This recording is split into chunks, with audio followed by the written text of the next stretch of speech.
Amateurs de frissons, bienvenue dans ce nouveau cocktail. Si vous êtes prêts, partons à la découverte de phénomènes étranges et d'histoires effrayantes. La dégustation commence maintenant.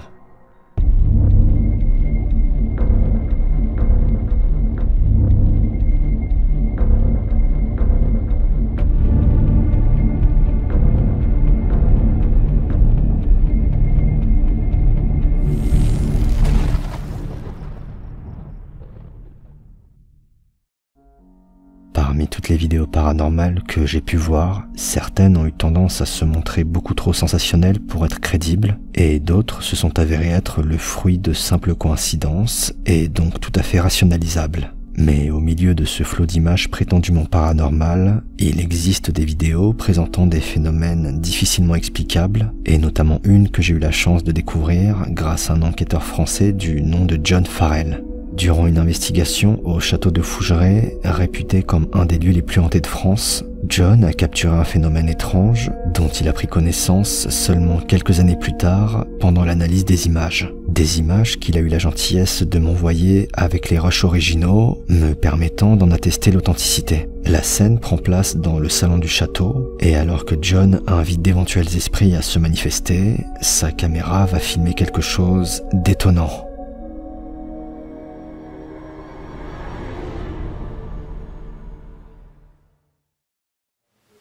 Je vous en supplie, venez me rejoindre. Allez-y, n'ayez pas peur. Allez-y. Merci beaucoup.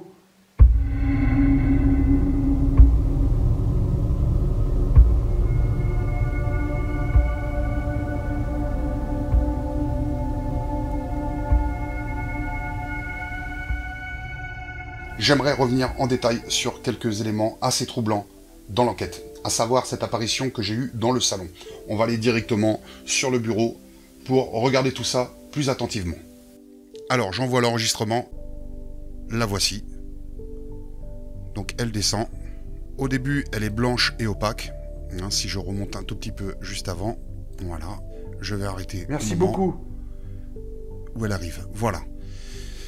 Donc là, nous avons une partie un peu blanche et une petite partie un peu noire. Et elle se dématérialise pour former une masse gazeuse noire qui termine sur le livre devant moi. Ici. Voilà. Comment un objet solide, donc tel un insecte, pourrait se dématérialiser en forme gazeuse. Cette apparition, qui prend la forme d'une boule de fumée tantôt blanche, tantôt noire, et qui traverse une partie du salon, ne semble trouver, a priori, aucune explication rationnelle convaincante. Si ce phénomène n'est pas le plus effrayant ou le plus extravagant qu'il m'ait été donné de voir, il est peut-être l'un des plus troublants, de par son côté authentique et de par l'endroit empreint d'histoire où il prend place. Si vous avez des pistes concernant l'origine de cette apparition, n'hésitez pas à m'en faire part dans les commentaires. Et pour ceux qui voudraient découvrir l'enquête complète de John au château de Fougeray, je vous invite à vous rendre sur sa chaîne John Farrell, vous trouverez le lien dans la description. Il y a quelques années, un propriétaire a mis sa maison en vente et semblait étrangement pressé, comme s'il voulait s'en débarrasser le plus vite possible. L'agent immobilier chargé de vendre la propriété avait alors trouvé un acheteur potentiel, mais ce dernier s'était finalement retracté en disant avoir aperçu du coin de l'œil ce qui ressemblait à une tête flottante pendant la visite de la résidence. Plus tard, l'agent immobilier a appris que la famille qui vivait auparavant dans cette maison avait mystérieusement disparu du jour au lendemain. Deux explorateurs ayant eu vent de cette histoire ont décidé de se rendre à leur tour dans cette maison. Il y avait cependant une règle à respecter, une règle sur laquelle le propriétaire avait mis l'accent. Chaque porte ouverte devait systématiquement être refermée, et les deux explorateurs allaient vite comprendre pourquoi.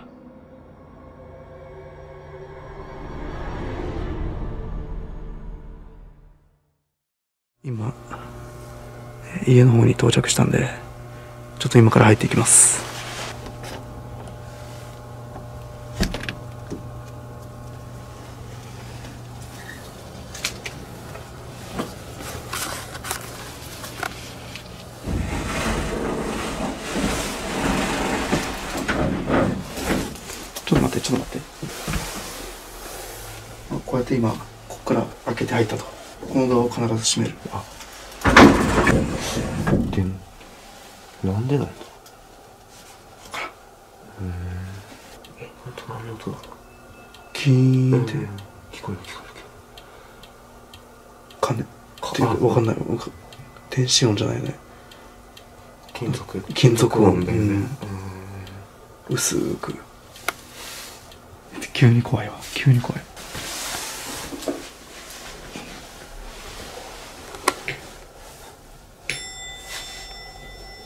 これだよね。この音だよ。いないよね人。いやいやおるわけない。ドア。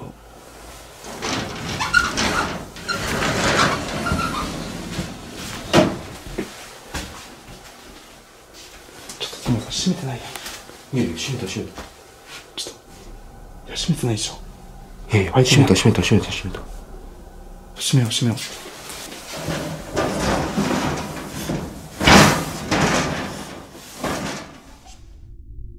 À peine arrivés sur les lieux, les deux explorateurs sont témoins de plusieurs phénomènes étranges, à commencer par ce bruit métallique qui semble provenir du bol situé dans la pièce principale, et cette porte qui, après avoir été fermée, se retrouve légèrement ouverte. Mais l'événement le plus effrayant vous a peut-être échappé. Au moment où l'un des deux explorateurs ferme la porte, la caméra filme ce qui ressemble à des jambes tapies dans l'obscurité du couloir. Une apparition glaçante que le duo ne remarque pas. Et alors que la visite se poursuit, un des deux explorateurs va décider de continuer l'investigation seul.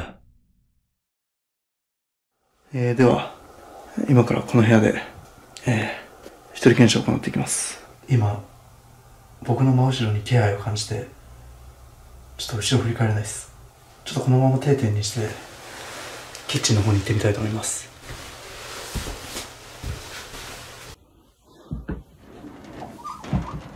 ちょ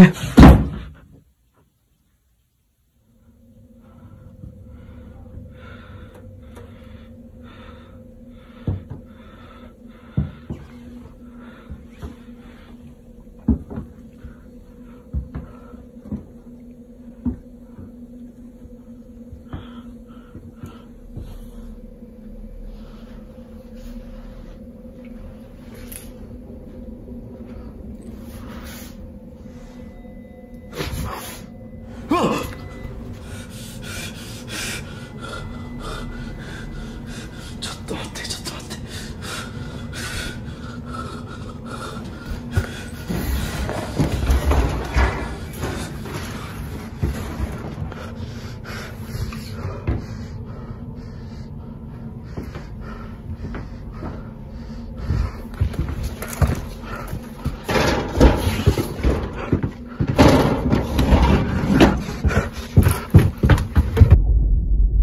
Après avoir entendu plusieurs bruits étranges, l'explorateur découvre avec horreur ce qui ressemble à un visage derrière la vitre de la porte coulissante. Une apparition qui semble d'ailleurs correspondre au témoignage de l'acheteur, disant avoir aperçu du coin de l'œil une tête flottante. Et alors que l'homme ouvre la porte, il ne trouve rien. Ces images, qui sont dignes d'un film d'horreur, laissent penser que la maison abriterait quelque chose de lugubre. Pour autant, le tout semble un peu trop scénarisé pour ne pas soupçonner une mise en scène dont les Japonais sont assez friands. Canular ou non, cette maison donne la chair de poule.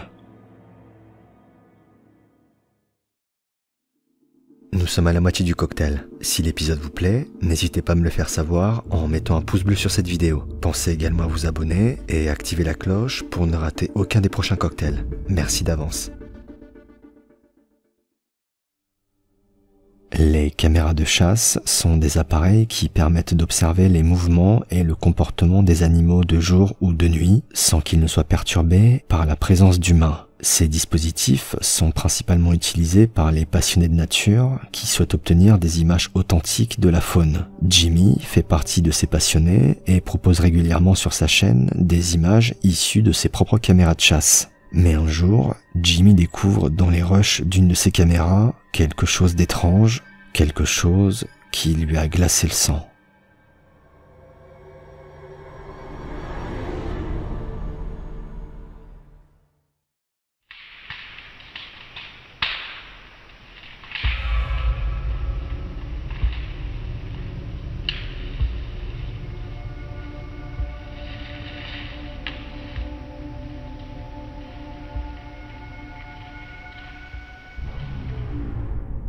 Une créature de grande taille, bipède et marchant d'un pas lent peut être aperçue dans une des zones placées sous la surveillance des caméras de Jimmy. Une apparition que plusieurs personnes semblent associer au Bigfoot de par sa forme et sa façon de se déplacer. Par ailleurs, les puissants craquements provoqués par chacune des enjambées de la créature laissent deviner une masse importante en accord avec son imposante carrure. Jimmy nous apprendra également que seulement 6 jours après cette apparition, la moitié de ces caméras ont mystérieusement disparu. Si rien ne semble a priori relier ces deux événements, la coïncidence reste troublante et ces images ne risquent pas de stopper les rumeurs circulant autour du Bigfoot.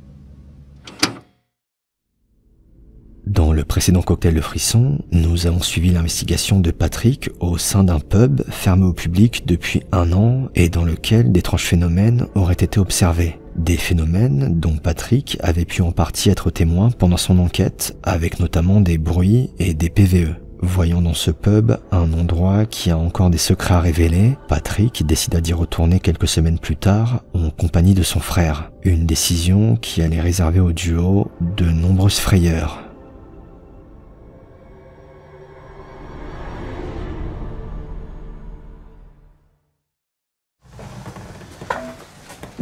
We were coming this way, and you literally heard, like, crack. And we were like, what? Well, I thought I heard him, so we came over here, and I set him up. Did you hear that voice? So we came over here, and I set him up. Did you hear that voice? Don't look. What? I know you heard that, Oh, dude. I heard that. Like, whoa. That came at us. Was it this? What is that? Is that a screw?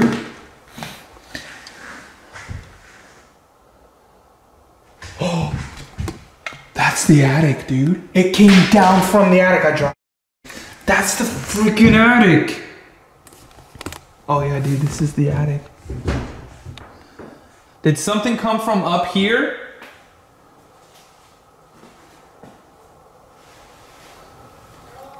No, what the? Did you hear that? No. I swear to you, a voice from right over there just went, no. Like, clear as day. I'm sorry. I'm a little new to this. If you want to come out and say hi still, you can. You didn't see that, No. bro? I wasn't looking at the SLS. It was like, Oh, as Jesus soon as you Christ. walked by, I just glanced over and I saw. What the? Where the f did that come from? Dude, Y'all. that like hit me in the back, bro. Entre les différents PVE très distincts, les nombreux bruits et les déplacements d'objets, cette enquête débute sur les chapeaux de roue. Et si les deux frères croyaient avoir tout vu, ils étaient loin de s'imaginer la tournure qu'allait prendre cette investigation. We need to figure out where that came from. Do you like playing in the basement? Was this like your hiding Did you hear spot? that footstep? I heard like doo-doo. I did. That's weird. What the f? That sounded like something broke. There's nothing over here. Wait, yes there is. I'm gonna move it out of the way.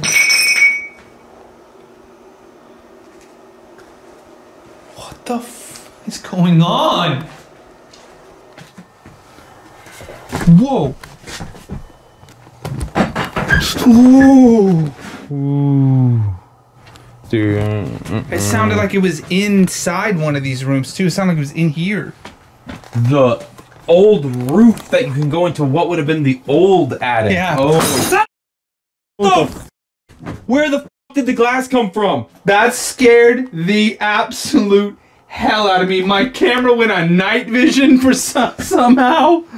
Where the hell did that come from? There's glasses in here. I'm like freaking out right now.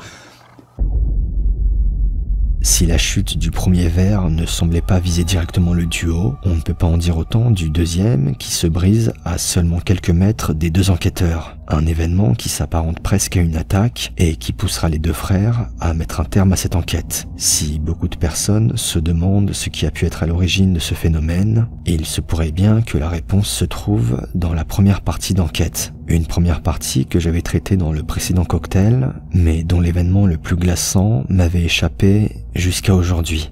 Prêtez bien attention à la scène qui va suivre.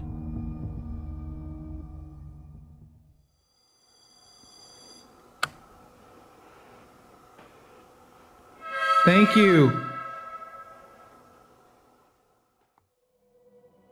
Vous l'avez peut-être vu. Peu après la réaction d'un des appareils, il est possible de voir brièvement le visage d'une femme aux longs cheveux noirs derrière le mur. Une apparition effrayante qui n'avait pas été remarquée par l'enquêteur et qui m'avait également échappé. Si ce pub a fermé ses portes il y a un peu plus d'un an, quelque chose semble en avoir gardé les clés. Et l'ambiance chaleureuse qui animait autrefois l'endroit pourrait bien avoir été remplacée par une activité beaucoup plus glaçante. C'est la fin de cet épisode. J'espère qu'il vous a plu et je vous donne rendez-vous très bientôt pour un nouveau cocktail de frisson. À plus.